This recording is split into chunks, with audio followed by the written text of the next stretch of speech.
Thank you, and greetings to you all. The Universal Declaration of Human Rights, adopted 64 years ago, came in reaction to the terrible events of the prior 3 decades, when totalitarian ideologies worked to destroy human freedom and dignity. Common targets for these totalitarian systems were the home and family, for the dictators understood, quite correctly, that their schemes to smother liberty and human personality required the elimination of these basic human bonds. Accordingly, the architects of the Universal Declaration crafted Article 16, of which Clause 3 reads, "The family is the natural and fundamental group unit of society and is entitled to protection by society and the state." Clause 1 of Article 16 also affirms that men and women of full age have the right to marry and to found a family. From these passages, we derive the phrase natural family and its grounding in the marriage of woman to man. How did the word natural become a modifier to family in this important declaration? Study of the legislative history of Article 16 reveals the driving influence of 2 men, René Casson of France, a specialist in international law, and Charles Habib Malik, ambassador from Lebanon to the United Nations.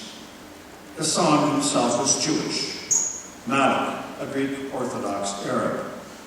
Both, however, had been influenced by the recent flowering of Christian democratic ideals in the immediate period after World War II.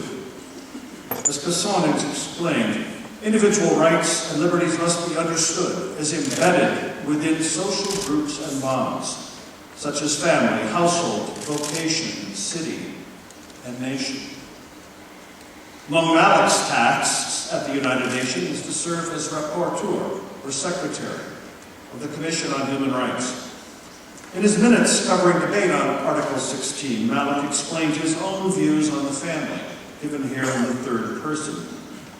Malik maintained that society was not composed of individuals, but of groups, of which the family was the first and most important unit. In the family circle, the fundamental human freedoms and rights were originally nurtured. He also contended that the family was endowed with inalienable rights, rights which had not been conferred upon it by the caprice of men. In the end, Malik's ideas won out. The power of the term natural family also derives from the sciences, the social sciences and the natural sciences. Regarding child well-being, for example, the common lesson taught by social science research over the last 4 decades is this: children living with their 2 natural parents in a married couple home are most likely to live healthy, happy, and enriching lives, and to grow into good citizens. Any variation from this model raises the probability of negative outcomes.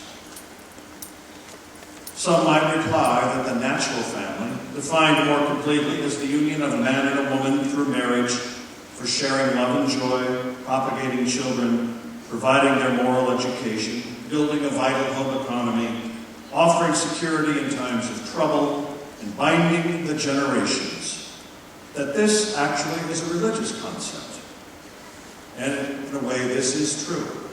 Certainly, the great monotheistic faiths, Judaism, Christianity, Islam, understand the family to be rooted in the creation events told in Genesis, that is, in the law of nature and nature's God.